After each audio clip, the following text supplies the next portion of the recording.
Hey everybody, welcome to another episode of the OIG Roundtable. Super excited to be back after our 100th episode. That's last week. And so we are back to normal for those that tuned in and for those that have gone through and watched us kind of since the beginning, that have watched us sort of since the beginning and at least through the evolution of Retro Fraud up to the OIG podcast. We thank you as always for your support and for considering to include us in your day. And as always, joined by Wade McFall, retired assistant special agent in charge, and one of the directors, managers on our SIU team, and Matt Kachansky, retired executive from OIG, the retired Northeast UPIC director, and now our payment integrity director here at Advise. So today we want to revisit a topic that we talk about pretty frequently, but it's always in the news and it's always part of any criminal and civil case that has a large dollar amount. Not always, but you see it pretty often, and that's extrapolation, statistically valid random sampling, or what they call statistical sampling and overpayment estimation, SSOE. You can find that in your local Medicare Payment Integrity Manual, Chapter 8, and it's really Chapter 8, subsection 4 specifically talks about statistical sampling and extrapolation. If you want to read something and go to sleep early, feel free to read Chapter 8 of the PIM, which talks about medical record reviews and the sort. And the reason we want to talk about it is it's a constant topic. It's constantly a topic with our clients. It's constantly a topic in-house. It's constantly a topic online. You see there's plenty of lawyers out there who talk about data and statistical sampling and the like. I'll give a shout out to Stephen Bittinger, who's been on a few of my LinkedIn Live presentations that we do here at Advise. And Stephen Bittinger has done a ton of work regarding statistical sampling, and I've had the opportunity to speak with him at AHLA and HCCA conferences and the like, and so it's an important topic. But there are a lot of considerations from the investigative perspective, particularly in the SIU space, on extrapolation, statistical sampling, and to extrapolate, not to extrapolate, to take a sample, to not take a sample. And the thing that I think of when I think about statistical sampling is be careful what you wish for. And so, Wade, we'll start with you because from an investigative perspective, a statistical sample, the minimum data set, if you look at RATstats and you look at OIG policy and you look at the PIM, they talk about the minimum viable data set for a statistical sample at a 90% confidence level is 100 records. That's the minimum sample size. Obviously, if you have a case involving a provider where the universe meaning the totality of claims is under 100, then you're not really, there's no need to do statistical sampling because you've got a smaller sample. But one factoid that I found recently in doing some research for this podcast, Wade, was that they talk about 10% of as the maximum sample size from the universe, and that sample size should not exceed 1,000 records. I mean, you and I both know you'll never get 1,000 records, but when you're looking at some of these and you're thinking about what a sample size might be, you could have a situation where you do a statistical sample and it could be 200, 300 records, depending upon what that universe is. And so that presents challenges from an SIU investigator's perspective, right?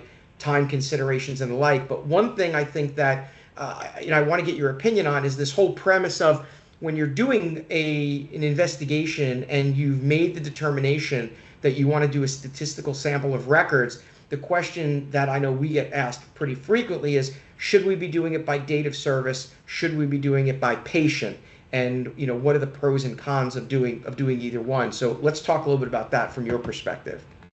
Well, I think if you do it by patient, you're going to get a bigger, more accurate picture because you will be looking at claims that kind of relate to each other. So you may be looking at claims as far as how you're going to determine whether or not they're payable or denied. You will look at certain claims or visits that lead up to a certain procedure that might be in question.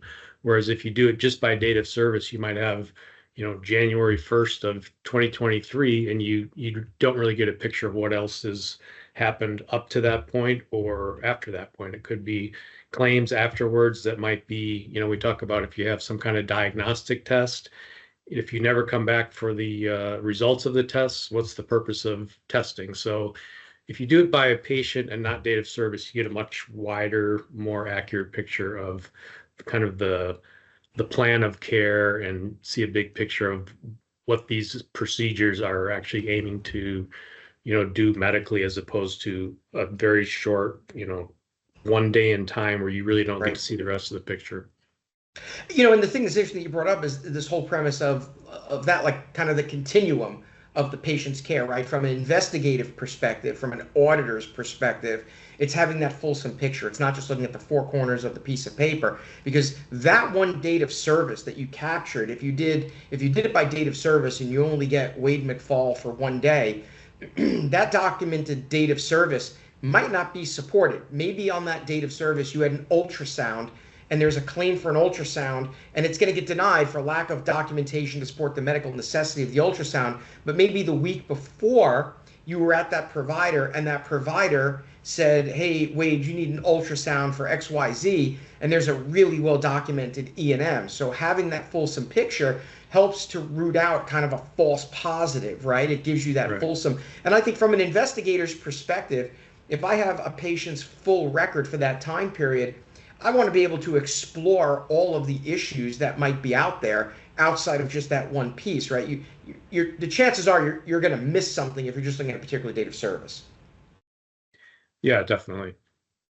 And I think that you've got to be able to have that, when you have that full record, while it creates a bit of a headache because you've got a full record, I would say that to some extent, if you have the full medical record for Wade McFall for a 12-month period versus individual dates of service, like keep in mind, right, if a provider sees 60 people, that's 60 individual records just on that one day, and then you do your statistical sample, you could be looking at way more than that versus just that one record. But so when you're thinking about doing this, because right, as an agent and as a supervisor, we would get our referrals from the PSCs, the ZPICs, the UPICs, whatever it would be, and we would look at these statistical samples of records. Then we'd see probe samples, and here at Advise, we're doing probe and statistical sampling. What are some of the things that you are thinking about when you're considering a statistical sample, a probe sample, and which is the better course of action for that case? Well, I think it's going to, as usual, come down to resources where you're going to get more bang for your buck if you're doing a statistical sample that you can extrapolate. You're going to end up with a lot more, assuming there's going to be a certain rate of denials, but that overpayment is going to be much larger than a probe sample, where a lot of the stuff I see now within the SIU, we do a sample of maybe 100 records. And as you're trying to pull that sample, you're looking at there's hundreds and maybe thousands of records that you're not considering at all. You're just going to take this 100 member sample and request those records, and you're kind of seeing, if I'm getting a 50% denial rate, there's all these other claims that I'm looking at saying we're really missing the boat on these. So to be able to extrapolate, you're going to pull in more of those claims, but it's also going to be, the workload is, many more times intense and more man hours, person hours, agent hours to get to that point. So it's kind of a give and a take. As you always like to say, is the juice worth the squeeze? Because it's going to take a lot more time. And if you have those resources, I feel like in the OIG world, we had those resources. We could pull in people from Office of Audit Services to help on that type of extrapolation portion of the case. Whereas in an SIU, it's the investigator and that's it. So you don't have that kind of resources. I think in the long run, the resources, if you have them to invest, are worth it as far as coming up with a larger number, the old return on investment. So if you do have those resources, know that it's going to take much more time and effort, but being able to extrapolate to the whole universe, I think, is in the long run, it's probably usually worth it. Yeah, and one of the things you brought up is this claim by claim review, probe versus statistical sampling. And I think the thing to always remember is that when you're doing something that's not a statistically valid random sample, you're talking about what we would call actual overpayment, because there's no extrapolation across that universe. So if we looked at 10 records and the loss amount's $1,000, it's $1,000, right? It's not across the entirety of the universe. Whereas in a statistical sample, the universe you can do that extrapolation across because of the science of statistics and being able to put that together. So, and that's an important consideration, right? Is the universe of billings for the provider for the code in question or codes in question, is it $10,000 or is it $100 million? Like, what is that number? And that's going to be, I think, part of that factor also that you have to consider as an investigative plan is, are you doing a probe sample, statistical sample? And then the last piece is provider abrasion, right? Like, to make a request to a provider for 300 records, and I always thought about, until I came here, I'd never heard the term provider abrasion. I don't think we cared about it, right? I think, I used to always joke that provider abrasion was how tight were the handcuffs. But I think in today's world, like, when we're working on the SIU side for our plans, it's a real thing, right? Having a provider submit 300 or 400 records, presents potential problems with the relationship with the provider and the payer. At the OIG, it wasn't really an issue. You got a subpoena for records and you produce those records, and that was just kind of the way it is. But I think that it becomes part of that. So, Matt, when we talk about this, there's this whole premise, and there's mixed messages that come out regarding this premise of what they call the net overpayments, and relatively to what's known as the zero paid claims. And for those that don't understand this, zero paid claims are claims that within the universe of the provider are claims that were denied. There's no payment that's made, and there's no payment that's made based upon an algorithm. It's data. There's some mismatch. There's something in the data. We don't know what it is because it could be a million things. It could be a medically unlikely edit. It could be an NCC, National Correct Coding Initiative edit. It could be a plan edit. It could be POLA. It could be a million different things. But the premise being that if a provider submitted that claim and they actually thought it should be paid, and it's a zero paid claim and it's ignored, there's an argument that you're skewing the results, or that you are manipulating the universe, so to speak, because at the end of the day, the argument has been that a universe is only of paid and underpaid claims. And I've often inquired about how is a claim underpaid, because you're either paid or it's on a fee schedule, right? So claims that aren't paid are not paid because the patient hasn't met their deductible, or the patient or the claim is being denied for some other reason. So a claim is either paid on the fee schedule or it's been changed because of some algorithm or audit. But if a provider actually thinks that that claim should have been paid, by including zero pay claims, you have the prospect of getting a zero pay claim in your statistical sample, which means it's part of a review, and maybe it should have been paid. But there's this back and forth with it. And I think, from that investigative perspective, you have to think about, what is your goal? What are you trying to achieve? And are you looking to do this for negotiation purposes? Are you looking to, be a hammer? And, does the zero paid claim piece really become part of the metric? Yeah. I'm not going to preach, but everybody's goal should be program integrity and payment integrity. So if a claim should have been paid, you take the efforts to see if it should have been paid. But it is a huge debate within the statisticians world about the inclusion of zero paid claims in a universe. When I was with the UPICs, all of the UPICs were in agreement, no zero paid claims in the universe.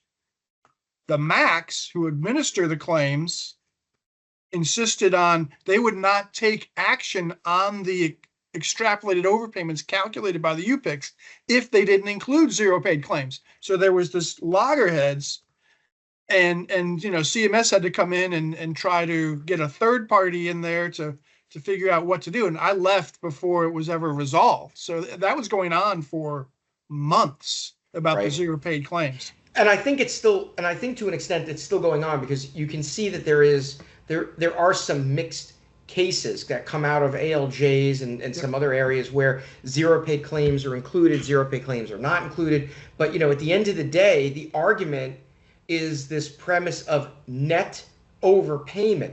Yeah. Well, if you remove zero pay claims and the provider believes that that claim should have been paid, how do you know unless you didn't include it, right? And I think the argument, there's an argument to be made from the provider side that when a provider submits a claim for payment, assuming that they're not committing fraud, right? So let's take that out of the mix. A provider that submits a claim that fights it, right? Because a provider that fights an overpayment is in some regards they're fighting it because they think there's a legitimacy to it versus trying to negotiate the settlement. But I think that there's an argument to be made that a provider who submits a claim and fights it believes that that claim should have been paid. Mm-hmm. And so if they believe that that claim should have been paid, and they submitted it, then the net overpayment is really because you're giving people a credit for claims that should have been paid, or maybe this premise of this underpayment, and then whatever the claims that should have been denied or changed are. But it does get into an argument of that zero pay claims are part of the universe, so they should be included, and due process and credit and all of that. So these are things that have to be considered. It depends on what your mission is. Is your mission to collect overpayments, or is it to correct the claims to where they are the right amount? If it's to collect overpayments, which is what the UPICs believed their mission is, then you don't do zero paid claims. You don't adjust claims. If you look at something that was billed as a 99213, you do the medical review and it's a 99214 that's documented. You don't do a negative, you don't add money to that. It's just okay, supported, and that's it. They only look at overpayments. They don't look at underpayments, and that's what they believe their mission to be. Is that right or not? I don't know. It depends on what you want to do. But this whole thing about extrapolation, Wade had some great points, but some of the other things you have to think about is, when you talked about claim versus people, there are other ways to define universes too. Let's say you had one of those ungodly, impossible days universes. You're going to pick the 10 top days or whatever, however you want to do it. You're going to do it by the days, not either by unit, by claim, or by things. So it's very fact dependent. And what you have to remember is there are so many ways to define a universe, and you've got to be exactly right in defining the frame, or else the whole methodology is going to come up for question. So let's say you're looking at a frame and it is of members or beneficiaries. What's the time frame? Is it 3 years? Were there changes within the policies within those 3 years? Were there significant changes within the fee schedule within those 3 years? That might mean different frames for each universe, for each year. Is an investigator going to know that, or do they need a statistician to do this for them? And those are things that you have to take into consideration. Well, and that's why it is important to have access to a statistician for these kinds of conversations, because the average person can run rat stats, right? It doesn't take a lot of training to run rat stats, but there are nuances that you have to be able to understand, that various complexities that may require you to break up your sample and things like that. And that's why you need to have a statistician to be able to look at that. But one thing that you brought up, when I was an agent at the OIG and we would get referrals from the PSC, the UPIC, the ZPIC, whatever it was at the time, I always would look at these referrals and see what the overpayment was.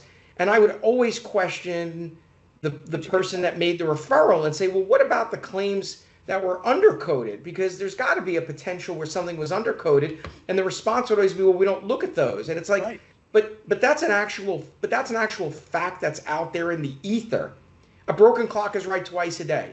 At some point, some of those claims are going to be undercoded. If you're talking about something like an E&M code or whatever it may be, where it might be an issue. And I think that's where today's climate, that we're seeing a lot of these issues with statistical sampling and that piece of the puzzle. But you brought up a really good point about talking about the impossible day. And I think, we've talked about this several times. The impossible day as of 2021 is not the same as the impossible day when we were using the 95 and 97 guidelines, because they're not necessarily time-based. It's medical decision-making based. And so there's a lot of opportunities for providers to create an environment of a level 4 that's not time-based. But when you get to these scenarios of this impossible day, you brought up a great example, which is maybe you just take a review of those top 10 highest billed days, where it's not even really statistical sampling. You're collecting the records for 10 days. Now, the problem with that is that if you have the top 10 days and that provider is an impossible day and he saw 70 people and you've got 10 days, you're talking about 700 records. You're talking about a number substantially higher than what a statistical sample might be. However, the flip side, right, is you could take those 10 days and run a statistically valid random sample within those 10 days by patient. So you have your 10 dates of service, you create that as your universe, and then you do your sampling that way. But I think regardless, the key piece for me, and we talk about this all the time, is documentation, documentation, documentation. If you're going to do a statistically valid random sample on something like this scenario, an impossible day, and you've taken the top 10 days, you've got to write a memo to your file or track something where you say, I am obtaining a statistically valid random sample based upon the top 10 highest billed days by this provider for their E&Ms, and at least be able to explain why did you only pick these 10 days? Yep. Why did you pick whatever it was to get to your sampling? It's a little bit like when we talk about probe sampling, and we always say 30 should be your number because the PIM talks about 20 to 40, and I always, espouse that if you pick 30, it's right in the middle. It's consistent. If everybody on the team is doing 30, then there's no question about how did you get to 30? Well, the PIM says 20 to 40. I picked a number in the middle, and guess what? Everybody on my team is doing 30 as the probe sample. And maybe you have a policy and you write it into your policy, right? So it's explaining away what you've got to do. And I think there's a happy medium between probe sample and SVRS. And you kind of alluded to it a little bit with the 10 biggest days. It's the focused sample. You know what your allegation is. You have your data in front of you, and you pick those claims that you believe are going to give you the most return on investment from reviewing them, based on what you're seeing in the data and maybe you've done some interviews, what the interviews have showed you, the pattern of behavior. You're going to pick those claims and go after those medical records. It doesn't have to be 30. It doesn't have to be randomly selected. It is purposely selected because it's in line with the allegations and the information you have. But again, to your point, document why you chose those. And then it answers a lot of those questions. Right. I think that's right. And the other thing that I had about extrapolation and using an SVRS is you talked about provider abrasion. You've got to pick what providers you want to use this tool against. Is it the first time one that you're looking at the data and they've never been educated and you're going to hit them with a statistical sample and go after 300 medical records and $1 million overpayment? Or is it going to be the 30 claim probe sample that, it's a small overpayment, but you educate and then you watch to see what they do in the future? You've got to use it as part of a continuum of remedies based on the facts of the case and the history of that provider. Right. And there's nothing, by the way, there's nothing to say that you can't run a statistically valid random sample. Let's say that number is 100, and then pull a probe from that and request 30 records. Let's say that sample is 100. Pick a sample of 30 randomly, which you can do right in Excel with the random function, and then request those 30 records. That would reduce provider abrasion substantially because you're requesting 30, not 100. Get the results of those 30, and then use that as a conversation point with the provider and say, hey, look, we looked at 30 records, and you had a 100% error rate on these 30. If we were to pull the other 70, do we believe that we're not going to be that far off? If we looked at 30 and your error rate is 100% or some high error rate, and then you use it as part of that conversation for a negotiation. If you do the 30 and the provider tells you to go pound sand, no, then you can go back to the provider and say, give me the other 70 records. And then you complete your statistical sample. So Wade, I'll go to you for the last piece of that, because the negotiation piece, is really a little bit becomes intrinsically involved with the provider abrasion, right? If you piss off the provider, are they going to be more apt or less apt to want to have a conversation with you about the resolution? So this has to be part of that metric of from that investigative piece. Yeah, and I think as we have discussed earlier too, that the provider is more likely to, if you're, as Matt said, what is your goal? Is it education or is it just recoveries? They're more likely to write a check, for an overpayment if it's based on smaller records and it's not a 300 member sample, and it's obviously going to be a lower dollar amount, but they probably are looking at that. They know that it's only based on, in your situation, 30 records. And if it is 100% overpayment, they got to be thinking in the back of their mind, we probably owe, 10 times this. So they're more likely to come to the table and write a check if that's the goal, or do a combination of writing a check and be willing to, be educated so that they don't do this in the future. So it's really a difference in the outcome between a probe and a large SVRS that's, extrapolated. It has a lot to do with how they respond to the results of that. They're more likely to write a check and say, yeah, we'll take this education letter into consideration. We'll change our ways so we don't run into this next year, basically. Right. And part of this is that the negotiation on the settlement is a little bit art and a little bit science, right? The science is your review, and the art is what's your threshold, right? From a payer perspective, people in the SIU that negotiate these settlements have to know what is the bottom line. Are we doing this for 50 cents on a dollar? Are we going to look for the provider to be under a corrective action plan, right? If you're going to settle something, I think one thing that SIUs need to consider is if a plan is going to settle for less than dollar for dollar, there has to be some other hook to it, right? If you're going to settle something that's under dollar for dollar, you've got to think about, is there a corrective action plan? Is there a TPE, targeted probe and education? Is there a re-audit in 6 months of that same code? Is there something, if the provider is willing to, if you're negotiating for 50 cents or 75 cents, something less than dollar for dollar, you've got to consider what other collateral ramifications are going to be out there. Because if you just settle for 50 cents on the dollar, your provider beat you for 50 cents. And there's nothing to say that they're not going to continue doing it. So, do they get put on a naughty list? Are they re-audited in 6 months? Is their behavior changed? The whole point of doing these reviews and having the SIU get involved and negotiating a settlement is in part one way of changing behavior or patterns of behavior by providers. So, that's a piece of the puzzle. We did a LinkedIn Live, I think, some time ago with one of our lead investigators here, Carrie Mead, and it was all about the art of negotiation. She's amazing at doing that.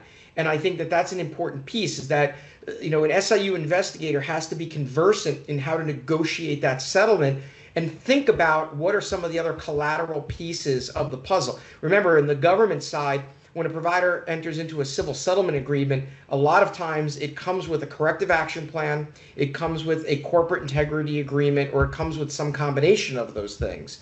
And so it's not just a matter of paying back the money. How do you create behavior modification? Jason Eisengrind used to always say that he wasn't a special agent, he was an antisocial behavior modification specialist. Because the job is to, how do we change the behavior of providers? Oftentimes the argument is, if they're criminally prosecuted, you're changing their behavior. Well, that's not really what changes their behavior. Recidivism in healthcare is typically pretty low because providers have a lot of collateral consequences, whether it be criminally, whether it be loss of license by the state, exclusion for Medicare, Medicaid, maybe be corrective action plans. But on the payer side, on the commercial side, the collateral consequences of routine audits being done, corrective action plans, and the like are all pieces of that puzzle. So extrapolate or not extrapolate is only a piece of that investigative continuum. So, again, Chapter 8 of the Program Integrity Manual. On the payer side,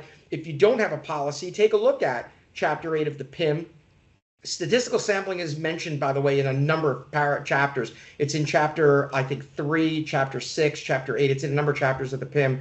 But you don't have to reinvent the wheel. If you don't like what CMS has put out in the PIM, you can obviously alter it and change it to suit your needs. But it doesn't make any sense to reinvent the wheel. Let CMS invent the wheel, and then you just follow it. Particularly in the space where a payer has a Medicare Advantage plan, they've got to file CMS rules anyway. So you might as well think about bringing that in. So this is a hot topic, and it's not going to go away. I think there's a lot of unsettled law. And then, of course, and we're not really having a discussion about this, but the overturning of the early 80s case involving Chevron and deferring to agencies for guidance versus the courts being responsible for interpreting what are considered to not necessarily be clear, maybe a vague policy. When you read all of the things out there regarding statistical sampling, this is something that can certainly be part of that metric, because it is not really clear about how to deal with zero pay claims. I think that the courts are struggling with it, and so we'll have to see. But my personal opinion is I think that zero pay claims should be part of that metric, because you want to be as fair to the provider as you possibly can to avoid things like litigation and appeals and things of that sort. So, we'll see what happens over the next couple of years as cases start to funnel their way. I read something recently that said that since the overturning of Chevron, which was in the beginning of the summer, there have been well over 110 or 115 cases that have been put forth to the courts regarding arguments involving the court having to settle what would be considered a vague or an unclear policy by an agency. So, and that's just in a few months. Think about what's going to happen as time goes on. So we'll have to see how the courts ultimately respond to this, and if this makes it up to the Supremes or not. So we'll keep our eye on it. But in the meantime, Chapter 8 of the PIM, 8.4, which is on statistical sampling, read that before bed. It'll cure your insomnia. Yes, it will. So good seeing you guys as always. Always good conversations, and for everybody that joins our podcast. Again, you can listen to it after the fact on Spotify, on our YouTube channel. You can subscribe, get our weekly podcasts. We're now looking at our next 100, and our LinkedIn Lives are continuing. We've got those every month, and so we thank everybody. And again, you can sign up for our weekly newsletter. It comes to your inbox every Friday. You can get this podcast. You can get the LinkedIn Lives, all of that every Friday. Just go to our website, advize.com. Sign up for the newsletter. There's a splash screen that comes up. You can get it there. You can catch this on Spotify, YouTube, and the like. And again, we thank everybody for your support, and we will see you all on the next OIG Roundtable. Take care, everybody. Thank you. Thank you all.